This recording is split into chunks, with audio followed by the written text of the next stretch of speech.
नहमदुहु नसल्ली अला रसूलिल करीम अम्मा बाद फ़ाऊज़ु बिल्लाहि मिनश शैतानिर रजीम बिस्मिल्लाहिर रहमानिर रहीम रब्बि इश्रह ली सदरी व यस्सिर ली अमरी वहलुल उक़दतम मिन लिसानी यफ़क़हू क़ौली रब्बना आतिना मिन लदुनका रहमतन व हय्यि लना मिन अमरिना रशदा। अस्सलामु अलैकुम व रहमतुल्लाहि व बरकातुहू। हमने पिछली बार आदम अलैहिस्सलाम का सेकंड पार्ट कवर किया था और अब हम तीसरा पार्ट लेते हैं। मतलब ये जो पूरी स्टोरी है वो थर्ड पार्ट में है, क्योंकि बहुत बड़ी थी इसलिए मैंने 3 पार्ट में कर दी। तो अब हम थर्ड पार्ट शुरू करते हैं। हमने लास्ट टाइम ये यहाँ तक पढ़ा था कि आपस में दुश्मनी क़यामत तक चलेगी, किसकी? इब्लिस की और आदम की, इब्ने आदम की, मतलब हम लोगों के साथ आदम अलैहिस्सलाम की नस्लें जो क़यामत तक आएगी वो हम है, इब्ने आदम, ठीक है, आदम के बच्चे। तो हम शुरू करते हैं। बिस्मिल्लाहिर्रहमानिर्रहीम। जब आदम अलैहिस्सलाम को पैदा किया तो उनको सारे नाम सिखा दिए थे, बहुत इल्म दिया, दिमाग दिया और दुनिया में उतारा तो सारी आराइशें भी दी। दूसरी चीज़ों का इस्तेमाल करना भी सिखाया, चौपाए दिए जिससे सवारी और दूध और मीट का इस्तेमाल करना कर सके। आग दी जिसका इस्तेमाल खाना बनाने में और सर्दी से बचने में काम आ सके। और दोनों से 120 बार प्रेगनेंसी के बाद 240 बच्चे पैदा हुए। पहली बार जुड़वा बच्चे लड़के थे जिनका नाम हाबिल और काबिल था। दूसरी बार लड़कियां पैदा हुई थी और अल्लाह ने हुक्म दिया कि हर बार जुड़वा बच्चे होंगे और एक दफ़ा लड़के और दूसरी दफ़ा लड़कियां पैदा होगी और हर साथ वाले जोड़े की आपस में शादी करवानी होगी। अच्छा, इसमें थोड़ा सा इख्तलाफ है। कुछ लोग कुछ मुफस्सिरीन कुछ कहते हैं कि कुछ स्कॉलर्स कहते हैं कि लड़का लड़की हुए थे और उनके आपस में शादी करवानी थी, और कुछ कहते हैं कि एक बार लड़के पैदा हुए थे और दूसरी बार लड़कियां पैदा हुई थी, उनकी इस तरीके से क्रॉस में शादी करवानी थी। ठीक है, वल्लाहु आलम। मैं अपन इस बहस में नहीं पढ़ेंगे। बाकी ये ज़रूर हुक्म था अल्लाह ताला का, क्योंकि बच्चे सारे आदम अलैहिस्सलाम के ही और हव्वा अलैहिस्सलाम के हमल से ही हुए थे, तो उनकी आपस में शादी करवानी थी। और शादी नहीं करवाते तो आगे नस्लें कैसे बढ़ती, है ना, क्योंकि दूसरा कोई जोड़ा तो था नहीं जिनके बच्चे होते और कज़िन में आपस में होती। तो एक ही कपल के सारे ये बच्चे हुए और उनके आपस में, जैसे ये हाबिल और काबिल, तो ये ऐसे क्रॉस में शादी करवाई। हाबिल काबिल दो लड़के हुए। तो हाबिल ब्लैक कलर, मतलब हाबिल का कलर ब्लैक था और काबिल का वाइट था, गोरा था। और इसी तरह जो लड़कियां हुई थी उनके नाम मुझे अभी समझ में नहीं आ रहे, मैंने ढूंढने की कोशिश की थी, जब मिलेंगे तब इंशाल्लाह बताएंगे। तो ब्लैक, वो जो हाबिल की साथ की जो लड़की थी वो भी ब्लैक थी और काबिल की वाइट थी। तो वाइट और ब्लैक के साथ आपस में शादी करवाने का हुक्म हुआ। ठीक है, तो ये हम अभी आगे बताते हैं। इसका किस्सा भी कुरान शरीफ में मौजूद है। और अल्लाह ने हुक्म दिया कि हर बार जुड़वा बच्चे होंगे और एक दफ़ा लड़के और दूसरी दफ़ा लड़कियां पैदा होगी और हर साथ वाले जोड़े की आपस में शादी करवानी होगी जिससे वंश को आगे बढ़ाया जा सके। तो ये हुक्म आने के बाद आप अलैहिस्सलाम ने हुक्म की तामील करने लगे। तो दुनिया में पहला झगड़ा और फितना पहले बच्चों से ही शुरू हो गया। मतलब किससे? आबिल और काबिल में लड़ाई हो गई, और जो इब्लिस की वजह से हुआ, मतलब बेशक इब्लिस ने भड़काया था। तो दोनों की आपस में शादी करनी थी। तो काबिल बोला कि मैं हाबिल की बहन से हाबिल से नहीं बल्कि मेरी खुद की बहन से, जो कि बहुत सुंदर है, उसी से शादी करूंगा। ठीक है ना, क्योंकि काबिल के हाबिल और काबिल में हाबिल पहले था, जुड़वा में भी एक 5 मिनट का अंतर होता है ना। इसी तरह जो लड़कियां पैदा हुई थी उसमें भी ऐसा था कि हाबिल पहली जो लड़की थी वो काली थी, दूसरी वाइट थी, गोरी थी। तो काबिल ने कहा कि ये मेरी बहन है। आदम अलैहिस्सलाम ने कहा कि जो क्रॉस में शादियां करवानी है ना, तो क्रॉस में ना करने की जगह उसने कहा कि मैं सुंदर लड़की से शादी करूंगा जो काबिल के साथ की हुई थी। तो दोनों में लड़ाई हो गई। तो फाइनली ये डिसाइड हुआ कि अल्लाह ने नजराना पेश करना था और जिसका नजराना अल्लाह कबूल करेगा उसकी शादी उसी से होगी। ठीक है, तो ये डील हुई। फिर एक ने फ्रूट, सब्जियां, मेवे मीन्स खेती बाड़ी करके मेहनत से बहुत कुछ इकट्ठा किया ताकि अल्लाह को राज़ी कर सके। ठीक है, अल्लाह राज़ी हो जाए। और एक और खूब भेड़ बकरियां को चराने लगा और उसको भेड़ों को अच्छा खिलाया पिलाया और एक ताज़ा हट्टा कट्टा दुम्बा मतलब बकरा पेश किया ताकि अल्लाह राज़ी हो जाए। फिर दोनों अपने नजरानों के साथ खड़े हो गए और अल्लाह के इशारे का वेट करने लगे। और अल्लाह ने तो पहले ही फैसला कर लिया था कि काली लड़की की शादी गोरे लड़के से होगी, और सो हाबिल का नजराना अल्लाह ने कबूल कर दिया, क्योंकि हाबिल का कलर कैसा था, काला था। ठीक है, तो काला और गोरे की जोड़ी ये अल्लाह ने तय कर रखी थी, पर काबिल को ये मंजूर नहीं था। काबिल काली लड़की से शादी नहीं करने के बजाय गोरी लड़की से शादी करना चाहता था। हाबिल का नजराना अल्लाह ने कबूल किया और हाबिल की जीत हुई। तो काबिल को हाबिल पर बहुत गुस्सा आ गया और दोनों आपस में लड़ने लगे। काबिल ने हाबिल को जान से मार दिया। ठीक है ना, आपस में लड़ाई होने लगी। और ये इब्लिस का सबसे पहला वसवसा था, और ये दुनिया में सबसे पहला कत्ल भी था, मतलब पहला मर्डर था जो दुनिया में हुआ था। ठीक है, तो काबिल ने हाबिल को जान से मार दिया और फिर रोने लगा कि हाय, मैंने तो अपनी जान पर जुल्म कर बैठा, अब वालिद अब्बा से मतलब आदम अलैहिस्सलाम से क्या कहूँगा। तो इस तरह दुनिया में ये पहला कत्ल था हाबिल का। अब काबिल को कुछ समझ नहीं आ रहा था कि इस लाश का वो क्या करे। तो अचानक एक कौवा उसे दिखता है जो अपनी चोंच में खड्डा खोद रहा है, और खड्डा खोद रहा होता है, और पास में एक और कौवे की लाश पड़ी होती है। फिर वो उसकी लाश को उस गड्ढे में डालकर उस पर मिट्टी डालकर छिपा देता है। तो काबिल भी इसी तरह हाबिल की लाश को दफना देता है और खुद वहाँ से फरार हो जाता है और पहाड़ों में जाकर छिप जाता है। आप अलैहिस्सलाम मतलब आदम अलैहिस्सलाम हाबिल और काबिल दोनों की तलाश करते हैं, पर कोई नहीं मिलता, और उन्हें अल्लाह वही से बता देता है। और फिर उनकी मतलब वही आती है, जिब्रील अलैहिस्सलाम मैसेज देते हैं ना सभी नबियों को, तो वही आती है और उनको पता चल जाता है कि काबिल ने हाबिल को कत्ल कर दिया। अल्लाह वहीं से बता देता है, और फिर उनकी दूसरी नस्लें बढ़ती रहती है। ठीक है, फिर पैदा होती रहती है। और काबिल कुछ अरसे बाद उनके कबीले में आकर एक सुंदर लड़की को उठा ले जाता है, और उनकी नस्लें भी दूसरे पहाड़ के ऊपर और पीछे पलती बढ़ती है। ठीक है ना, पहाड़ के ऊपर मतलब वो उनका अलग से अपना कबीला होता है जिनकी सोच नेगेटिव होती है, इब्लिस के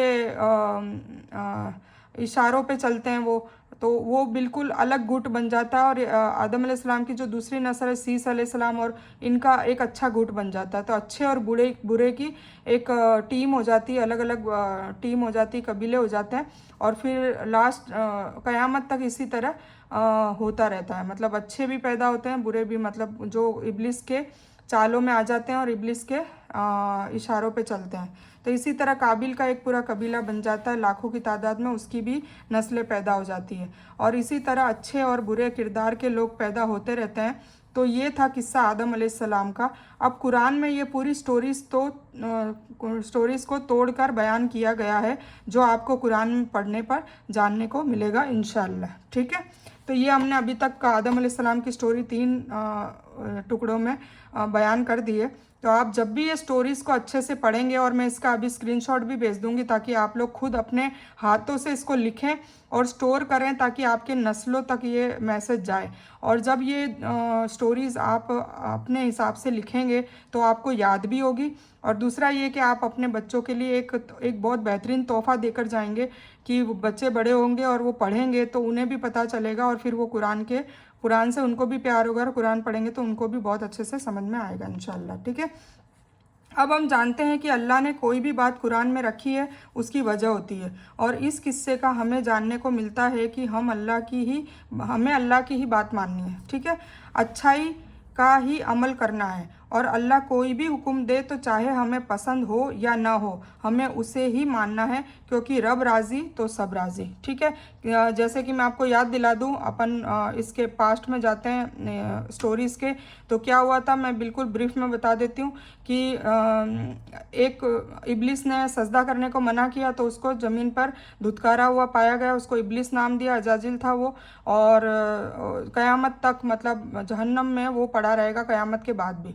ठीक है, तो ये अल्लाह की बात न मानने का उसका नतीजा है। और अल्लाह की न और फिर एक आदम अलैहिस्सलाम है जिन्होंने एक छोटा सा गुनाह कर दिया था, अल्लाह की एक बात को मतलब उन्होंने नहीं माना ना, क्योंकि फ्रूट खाने का मना किया था, वो शैतान के वसवसे में आ गए थे, तो उनको भी सज़ा मिली, पर उन्होंने माफ़ी मांग के अल्लाह को राज़ी भी कर लिया। तो ये थे आदम अलैहिस्सलाम जिन्होंने गलती की, पर माफ़ी मांगने से अल्लाह राज़ी हो जाता है। तो एक हमें ये भी सीखने को मिलता है। और एक था काबिल जिसमें सब्र नहीं था, पेशेंस नहीं था, और अल्लाह का जो हुक्म था कि भाई इससे शादी करनी है तो करनी है, चाहे आपको पसंद हो या ना हो, तो वो उसने नहीं माना और वो भी एक धुतकारा हुआ हो गया और उसको भी क़यामत में एक सज़ा मिलेगी परमानेंट। ठीक है, तो इस तरीके से हम इसका ये मैसेज ले सकते हैं अच्छे किरदार का, और बुरे किरदार से बचने का मैसेज ले सकते हैं, और अच्छे किरदार से कैसे हम हमारे में अपना अच्छा किरदार डेवलप करें, ये हम इससे सीख सकते हैं। ठीक है, तो ये मोरल ऑफ द स्टोरी ये था। तो और मैं एक दो वीडियो भी सेंड करूँगी ताकि आप लोगों को नींद से उठाकर भी पूछे तो आदम अलैहिस्सलाम की स्टोरी बिल्कुल पक्के से याद हो जाए। तो मैं आपको वीडियो भी भेजूँगी इंशाल्लाह, तो वो आज ही भेजूँगी ताकि आज छोटा सा ही वीडियो बनाएं।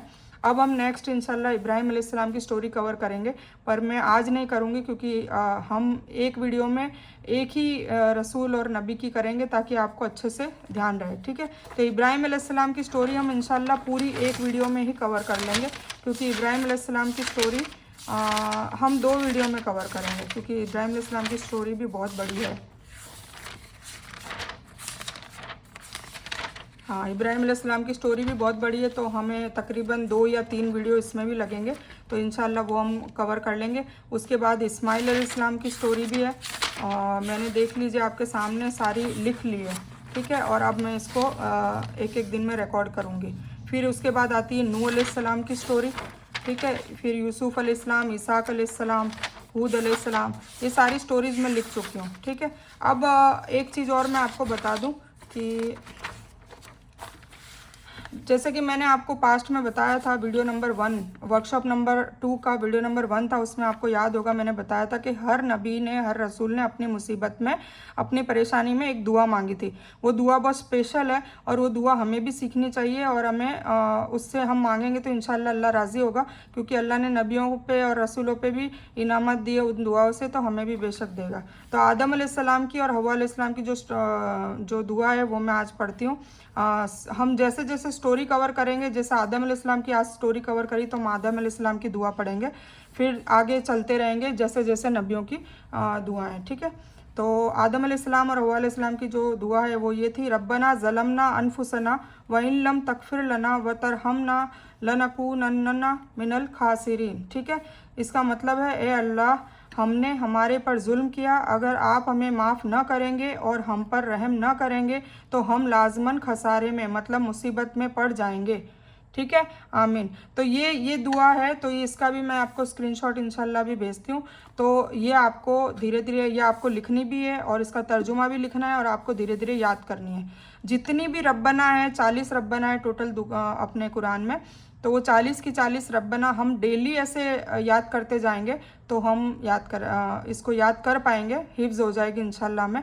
और हम ये दुआओं में ये वाली दुआएं मांगे, है ना। तो बेहतरीन दुआएं ये है, दुआ का अदब भी होता है, दुआ मांगने का तरीका भी होता है, दुआ के सारे स्टेप्स होते हैं, और दुआ कौन सी मांगनी चाहिए ये भी चीज़ें होती है। तो रब्बना सबसे बेहतरीन दुआएं जो अल्लाह को पसंद है, क्योंकि ए अल्लाह, ए अल्लाह, ए मेरे रब, ए मेरे रब, रब्बना रब्बना रब्बना।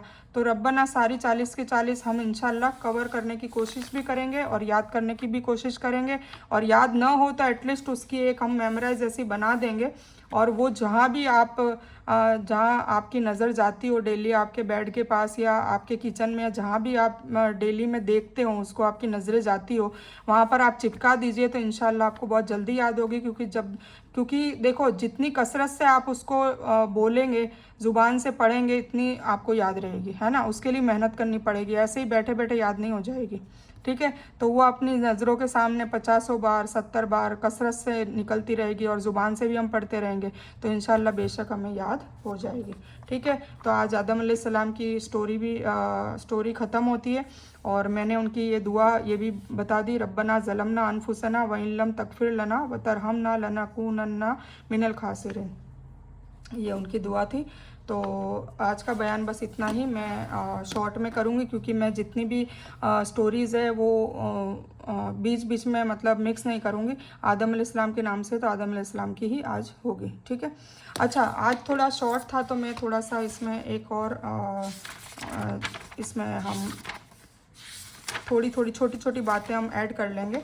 तो आज थोड़ा सा मैं आपको मुख्तसर सा एक बयान है वो बता देती हूँ। तो दुआ और ज़िक्र के फ़ायदे क्या हैं ये वो बता देती हूँ। यूँ तो दुआ के बेशुमार फ़ायदे हैं, इनमें से चंद यहाँ नकल किए जा रहे हैं। मसरूफ़ ज़िंदगी में नमाज के अलावा मुख्तलिफ़ औक़ात में इबादत करने का ज़रिया कौन है? ज़िक्र। अल्लाह ताला की याद की मश्क ज़िक्र से होती है, ठीक है, यानी ज़िंदगी से ज़्यादा हिस्से को अल्लाह की याद से आबाद करने का मौका क्या है? ज़िक्र, ठीक है ना, हमारी ज़ुबान से ज़िक्र करना। हर वक्त और हर हाल में अपने दिल का हाल अल्लाह के सामने रखने का ज़रिया है ज़िक्र। हर ज़रूरत को बेहतरीन अंदाज में अल्लाह के सामने पेश करने का मौका। अल्लाह ताला से मांगने के आदाब की तालीम। सुन्नत पर अमल का अज़र। सुन्नत पर अमल का अज़र मतलब हुजूर पाक सल्लल्लाहु अलैहि वसल्लम खुद ये कसरत से किया करते थे। अल्लाह ताला की तरफ से दुआ के जवाब की सूरत में इनाम, ठीक है, इनाम भी मिलता है ज़िक्र करते हैं तो। ईमान और व यकीन की ताजगी, ईमान बढ़ता है क्योंकि हम हमेशा अल्लाह का ज़िक्र करेंगे तो बेशक हमारा ईमान बढ़ता रहेगा। मोहब्बत और ताल्लुक़ में ज़्यादती, अगर हम ज़िक्र करेंगे तो हमारा दिल एकदम पाक हो जाएगा, और दिल जब पाक होता है तो हम हर किसी के लिए मोहब्बत और हम हर किसी के लिए हम रिलेशन में अच्छाई मतलब हमारी बढ़ती रहती है। शयातीन और जिन्नात से हिफाजत, बेशक अल्लाह का जिक्र करेंगे तो शयातीन और जिन्नात हमारे पास भी नहीं फ़र्क पड़ सकेंगे। गुनाहों की माफ़ी, बेशक गुनाहों की माफ़ी होती है जब हमारी ज़ुबान तर रहती है अल्लाह के ज़िक्र से, तो हमारी गुनाहों की माफ़ी बेशक होती है। नीज़ दुआ के असरात खुद इंसान के दिल व दिमाग और जिस्म पर और उसके अपने कामों पर भी पड़ते हैं, जैसे जहनी तनाव, स्ट्रेस कम होता है, मायूसी और गम जो कि शैतानी हथियार से है वो उससे निजात मिलती है, उम्मीद मिलती है, सुकून व इत्मीनान का हासिल होना होता है। आपने पिछले वर्कशॉप में ज़िक्र किया होगा तो आप लोगों को महसूस हुआ होगा, तो बेशक महसूस होना ही चाहिए, तो ये सुकून और ये सब ज़िक्र से ही मिलता है। मुस्बत सोच मतलब पॉजिटिव एटीट्यूड का पैदा होना हो जाता है, नेगेटिव हम नहीं सोचते जब ज़िक्र में आ जाते हैं। मूड में हमेशा ठहराव रहता है, सेल्फ कंट्रोल रहता है, मतलब मूड कभी भी ख़राब नहीं होता। मिजाज में इस्तकबाल व इस्तक़रार रहता है, मतलब हमेशा खुशनुमा नेचर रहता है। सुलूक व रवैये में नरमी आ जाती है क्योंकि अल्लाह ताला के सामने गिड़गिड़ाने वाला लोगों से सख्ती नहीं करेगा। बेशक खुद एतमदी और बहादुरी इस तौर पर कि जो अल्लाह ताला पर एतमाद करे उसी से मांगे तो वह दूसरे से बदतमीजी तो नहीं करता मगर डरता भी नहीं है, ठीक है ना। तो जो मतलब सेल्फ डिपेंडेंस वाले लोग हो जाते हैं, बहादुर हो जाते हैं जो जिक्र करते हैं। क्यों? क्योंकि अल्लाह ताला पर पूरा भरोसा होता है कि जो करेगा अल्लाह करेगा, अल्लाह ही हमें अच्छा देगा, अल्लाह अगर कुछ भी बुरा होता है तो इसमें भी अल्लाह की तरफ से खैर है। तो ये सारी चीज़ें जिक्र करने से अपने आप आ जाती है और उसी से मांगते हैं तो हम किसी से डरते नहीं हैं, मतलब हमारा डर नहीं रहता है, मतलब किसी को हम मक्खनबाजी और चापलूसी करने से हम बच जाते हैं। चापलूसी मक्खनबाजी कौन करता है? जिसको खुद को ऐसा लगता है कि भाई नाउज़ुबिल्ला अल्लाह के अलावा कोई दूसरा बंदा हमारी दुनिया में कोई भला कर देगा, ठीक है। तो इसलिए वो बदतमीजी नहीं करेगा पर वो डरेगा भी नहीं, वो किसी से नहीं डरेगा जो जिक्र करेगा, अल्लाह के अलावा किसी से नहीं डरेगा। बेहतर सेहत का उसूल, सेहत अच्छी होने लग जाएगी इसलिए कि दिल व दिमाग बेहतर होता है तो सेहत भी बेहतर होती है और इंसान कई बीमारियों से महफूज रहता है, क्योंकि जब जिक्र करेंगे तब हम स्ट्रेस और गम से निकल जाते हैं, तो फिर हमें धीरे धीरे हमारी सेहत भी अच्छा होने लगती है।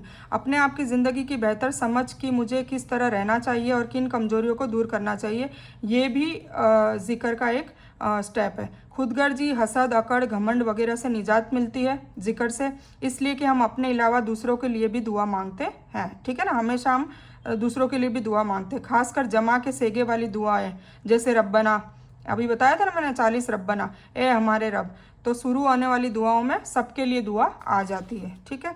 सोच और फिक्र में सफाई आ जाती है, मतलब नेगेटिव थॉट्स नहीं होते, किसी के लिए हसद, जलन, अकड़ कुछ भी नहीं होता। तो सोच और फिक्र में सफाई यानी गंदे और गलत ख्यालात से भी हिफाजत होती है, क्योंकि हम हमेशा हमारी ज़ुबान तर रहेगी जिक्र से, अल्लाह के नामों से, तो बेशक हम अश्लील चीज़ें भी नहीं सोचेंगे, कुछ गलत भी नहीं सोचेंगे, किसी के लिए जासूसी करने का भी नहीं सोचेंगे, कुछ भी हमारे दिमाग में आएगा ही नहीं, क्योंकि हमारे दिमाग में लगातार अल्लाह का जिक्र हो रहा है, ठीक है।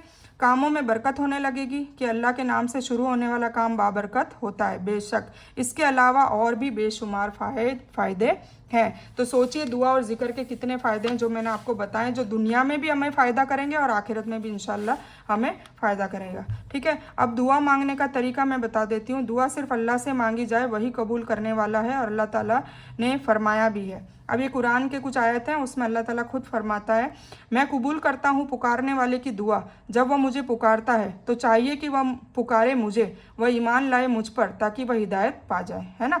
अल्लाह ताला खुद कह रहा है मैं कबूल करता हूँ पुकारने वाले की दुआ, मतलब जो दुआ मांग रहा है उसकी दुआ कबूल करता हूँ जब वह मुझे पुकारता है। तो चाहिए कि वह पुकारे मुझे, अल्लाह को पसंद है दुआ मांगने वाले लोग, और वह ईमान भी लाएं, ठीक है ना, ईमान लाएं मुझ पर, ताकि वह हिदायत पा जाए। और सबसे बड़ा इनाम क्या है? हिदायत। फिर दुआ सुन्नत के मुताबिक होनी चाहिए, अल्लाह ताला ने फरमाया है कैसे? और अल्लाह की याद करो जैसे उसने तुम्हें हिदायत दी, और बेशक इससे पहले तुम नावाकिफ़ों में से थे, ठीक है ना। अल्लाह को याद करो जैसे उसने तुम्हें हिदायत दी, मतलब जैसे तुम्हें अल्लाह की याद करने और अल्लाह से दुआ मांगने का बताया है वैसे ही तुम मांगो, ये बताया गया है। बस तुम याद करो अल्लाह को जिस तरह उसने सिखाया तुम्हें वह कुछ जो तुम कुछ नहीं जानते थे, ठीक है ना। जैसा सिखाया है वैसा मांगो। सूरह अल बकर की 239 आयत है, ये तीनों सूरह अल बकर की ही आयत है, 186, 198, 239। आप खुद भी अपने कुरान में इसका तर्जुमा देख सकते हैं, चेक कर सकते हैं। दुआ पूरे यकीन से मांगनी चाहिए। रसूलुल्लाह सल्लल्लाहु अलैहि वसल्लम ने फरमाया जब तुम में से कोई दुआ करे तो इस तरह ना कहे, ए अल्लाह अगर तू चाहे तो मुझे बख्श दे, अगर तू चाहे तो मुझ पर रहम फरमा, अगर तू चाहे तो मुझको रिस्क दे, बल्कि अपनी दुआओं को पूरे यकीन से मांगे, इसलिए कि वह अल्लाह है जो चाहे कर सकता है, उसको कोई मजबूर करने वाला नहीं है। बुखारी में 7477, मुस्लिम में 2679 की हदीस है। मतलब आधा आधा करके नहीं मांगनी है, बेशक मांगनी है कि या अल्लाह तू मुझे बख्श दे, या अल्लाह तू मुझे माफ़ कर दे, तू नहीं करेगा तो कौन करेगा। तो हमें यकीन के साथ मांगनी है, अगर तू चाहे तो नहीं करना है। अल्लाह ताला चाहेगा जब हम गिड़गिड़ाएंगे, रोएंगे और दुआ मांगेंगे तो बेशक वो अपनी सबसे बेहतरीन मखलूक और सबसे शहीते बंदे को माफ़ बिल्कुल करता है। पर बस दिल से हमें माफ़ी मांगनी है और दिल से हमें हमारे गुनाहों की बख्शिश करवानी है और हमारी दुआएं मांगनी है, ठीक है।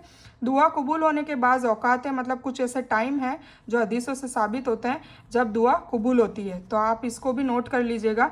अजान और जंग के वक्त, जब अजान हो रही होती है तो लोग, मैंने काफ़ी देखा है कि बातें कर रहे होते हैं, गाने भी गा रहे होते हैं नौजुबिल्ला, या अजान को सही तरीके से सुन नहीं रहे होते। देखो अजान के बाद की तो मेरा खुद का एक्सपीरियंस है कि दुआ कबूल होती है। तो अजान में ये होता है कि अजान सुने, अजान का जवाब दें, अजान के जवाब के बाद दुरूद इब्राहिम पढ़ें, उसके बाद अजान वाली जो दुआ है अल्लाहुम्मा रब्बा हाजिद दावती ताम्मा वस्सलाती काइमा आती मोहम्मद अल वसीलता वल फजीलता वब असहु मकाम महमूद अल लजी वत्तहु ला तुकलिफुल मियाद, ये पढ़ें। और इसके बाद रदीतु बिल्लाहि रब्बन बिल इस्लाम दीनन वबी मोहम्मदिन सल्लल्लाहु अलैहि वसल्लम नबिय्या, ये 3 बार पढ़ें। और जो भी आपको दुआ मांगनी है वो दुआ मांगे, बेशक आपकी इंशाल्लाह गारंटी है दुआ कबूल होती है, ठीक है। तो अजान और जंग के वक्त, ये अबू दाऊद सही अलबानी में है।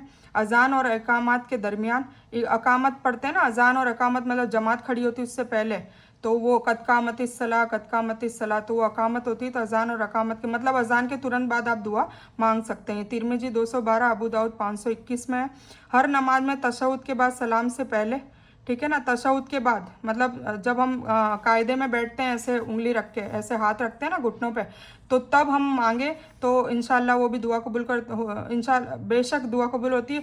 और सलाम से पहले, और वो अरबी में मांगनी होती है, बस ये ताकि हम, इसीलिए मैं कहती हूँ कि रब्बना आप याद कर लीजिए। रब्बना ज़लमना अनफुसना हो गई, रब्बना आतीना मिन लदुनका हो गई, रब्बना आतीना फिद दुनिया हसनतों हो गई, ये तो आपको सबको याद होगी, तो ये तो पढ़नी है।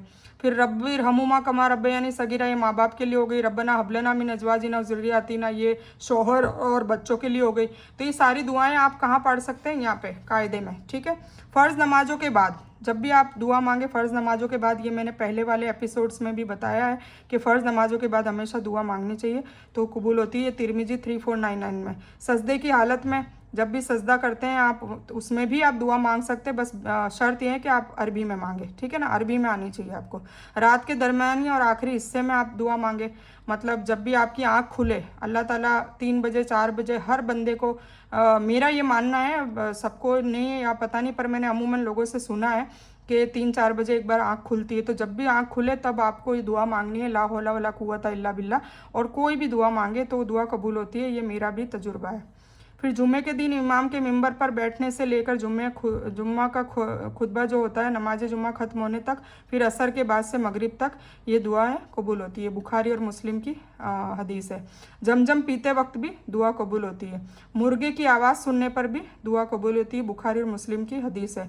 बारिश नाजिल होते वक्त, जब बारिश होती है तब भी दुआएं कबूल होती है। तो देखिए कितने बड़े इनाम हमको दे दिए अल्लाह ताला ने, सारी चीज़ें हमें बता दी है कि दुआ और ज़िक्र के क्या क्या फ़ायदे हैं, दुआ मांगने का तरीका क्या है और दुआ कबूल होने का वक्त क्या है, तो वो मैंने आपको बता दिया। इंशाल्लाह अब मैं ये बयान ख़त्म करती हूँ। इंशाल्लाह अगली बार हम छोटी छोटी ये चीज़ें भी लेंगे और एक एक स्टोरी को मुकम्मल करेंगे, ठीक है। तो इस बयान में कुछ भी दीन की अच्छी और हक बात आई है वो सिर्फ अल्लाह की तरफ से है, और बुरी या गलत बात जो गलती से या जज्बात से आकर मेरे मुँह से कुछ भी गलत वर्ड या कोई भी बात निकल गई हो वो मेरी तरफ से है। और इस गलती के लिए मैं अल्लाह अज्जा वजल से और आप लोगों से माफ़ी की तलबगार हूँ। मैं कोई आलिमा नहीं हूँ, मैं सिर्फ़ एक तालिब इल्म हूँ। अल्लाह मेरी कोशिश से आपको सही नफ़े बख्श इल्म पहुँचाए और मैं आप लोगों की हिदायत और हिकमत में सदका जारिया बनूँ, बस मेरी यही तमन्ना है। आमीन सुम्मा आमीन या रब्बल आलमीन। रब्बना आतीना मिन लदुनका रहमतन व हय्यि लना मिन अमरिना रशदा। अल्लाहुम्मा सल्लि अला मुहम्मद व अला आलि मुहम्मद कमा सल्लैता अला इब्राहीम वाला आल इब्राहीम इन्नका हमीदुन मजीद। अल्लाहुम्मा बारिक अला मुहम्मद वाला आलि मुहम्मद कमा बारकता अला इब्राहीम वाला आल इब्राहीम इन्नका हमीदुन मजीद। व आखिरु दावाना अनिल हम्दुलिल्लाहि रब्बिल आलमीन।